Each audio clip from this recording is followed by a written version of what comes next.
Hello, everyone, and welcome to our channel. I'm Mark. This is Mark and Rob's Sports Showdown. Rob's been on vacation the last couple of weeks. I'm going to do a video without him. This has to do with my Green Bay Packers and Vince Lombardi. He'll be back he's coming back in the country today. So by Saturday, we're going to be uploading videos on the WNBA and Caitlin Clark.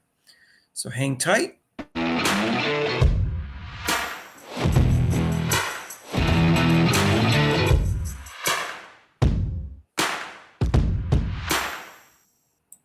So hey, if you haven't subscribed to our channel yet, please do so. Hit the notification bell when you do, so you get notified of our next video. We're going for 6,000 subscribers. We're almost there, and we need your help, just like Uncle Sam. So today we're going to do something a little different on a topic that we don't normally cover. That's like old school football, all-time great stuff. This has to do with Vince Lombardi and Bill Belichick. Belichick got fired over a year ago, and now he's going to be coaching in college. And after he got fired and couldn't get a job with any NFL teams, we were hearing constant inaccurate praise from the media, at least those who know the history of football consider it inaccurate, as him being unquestionably the greatest coach of all time. Not only is that not clear that he's the greatest NFL coach of all time, it's pretty clear that he is not. One idiot Yahoo Sports writer said after he got fired, said that by every discernible metric, he is the greatest NFL coach of all time. Every? Really? I've never heard such inaccurate sports proclamations in my lifetime, except perhaps when Skip Bayless talks about LeBron James. Or Charles Barkley has a prediction. But I'll get to the arguments for Belichick later. Let's bring some things back to reality with some metrics that are escaping the younger people in the media and NFL fans. Let's compare him to Vince Lombardi. Perhaps you have heard of him.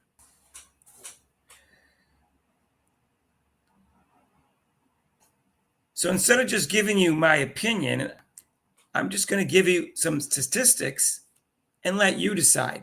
The winning percentage in the regular season for Lombardi was .738, and for Belichick it was .647. You can see that up on the screen. The winning percentage in the playoffs for Lombardi was .900, the best of all time that anyone that coached 10 games or more. They were 9-1. Belichick was .705, very impressive, 31-13. Winning percentage overall, Lombardi, 750%. That's number one in NFL history. Belichick, 652. Losing seasons, Lombardi, 0 out of 10, only coach that coached 10 or more seasons. They had 0 losing seasons. Belichick, 8 out of 29. That's almost 1 out of 3, 1 out of 4. Okay, so this is the record of the Packers before Lombardi took over for the Green Bay Packers, and that was 110-1. The first year the Packers were 7-5 after that. When he took over for the Redskins, they were 5-9. The next year, they were 7-5-2. Now, for Belichick, the record of the Browns the year before took over were 3-13. His first year with them was 6-10. With the Patriots, the record before he took over was 8-8, and after he took over, they went down to 5-11. So as you can see, and let me adjust this graph for you, Lombardi's net gain, if you add the two together for both teams, was 8.5 years. So his average gain after he took over a team was 4.25 games for the season. The average for Belichick was zero gain. He was 3 better with the Browns and 3 worse with the Patriots. So his average gain was 0. Consecutive titles, Lombardi had 3 straight, and in 5 and 7 years, Belichick had only 2 straight, and his best was 3 and 4 years. Times caught cheating, Lombardi 0, Belichick at least 4. Times cheating for Lombardi, probably 0. There's no indication he ever cheated. For Belichick, probably a lot. How much cheating contributed to their success? Lombardi, probably none. Belichick, we don't know, but at least some. Championships won. Lombardi won 5 in only 10 years coaching. Belichick won 6 in 29 years. Years and number of free agents added to help their team. Lombardi, 0. He never was able to add free agents to the team. There weren't free agents back then.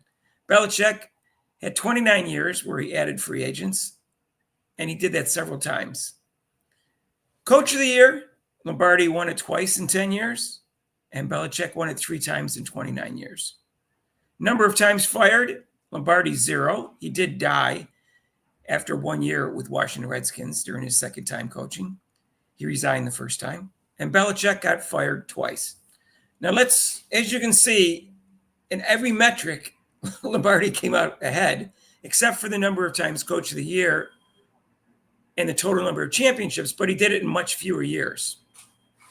So in both times, if you divide the number of years, it's much better.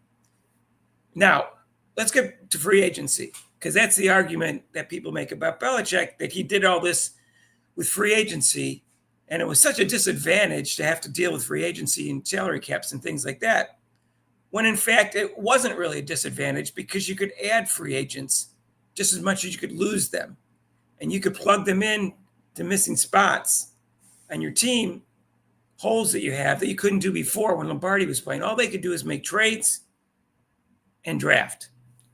And because the Packers were so successful, they were always drafting near the bottom.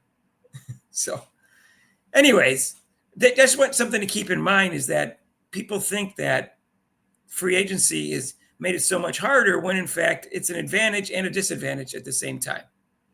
So full disclosure, I've been a Green Bay Packers fan since I was like 3 years old. I was born in 1959. I started watching football since I was a little kid. I can remember the 65 championship game. And so I am, I try to be objective as possible in everything I do with sports, but I'm just giving you full disclosure. But at the same time, I'm looking at these stats, and I don't think it makes any difference that I'm a Packers fan. It is clear to me that the most successful and the best NFL coach of all time is Vince Lombardi. And it's one thing to think Belichick is, but it's another thing to make stupid statements that's unequivocally clear that he is, when all the statistics suggest that he's not. So this is just my argument. You may disagree. I suspect if you're a Belichick or you're a New England Patriots fan, you're going to completely disagree with this. If you're more neutral or a Packers fan, I think you're going to completely agree with this. But that's just me, because I think it's pretty clear. I don't know what other arguments or statistics you want me to put out there that I didn't put out. I thought I put in everything I could think of in order to evaluate these people. And I emphasize the free agency, that, yeah, people make that argument for Belichick. Anyways, let us know what you think down below in the comments down below. If you like this video, hit the like button. If you don't like this video, don't do anything. And if you haven't subscribed to our channel yet, please do so. Hit the notification bell when you do, so you get notified of our next video. And our live show is every Monday, except for major holidays, 6 to 8 Eastern time. I'm not sure if Rob's going to be there on Monday or not. I don't know if he has to work, but I'll be there. And if you want to donate to this channel, you can with super chats and super thanks down below, and there's a link to PayPal. And we'll see you in the next video.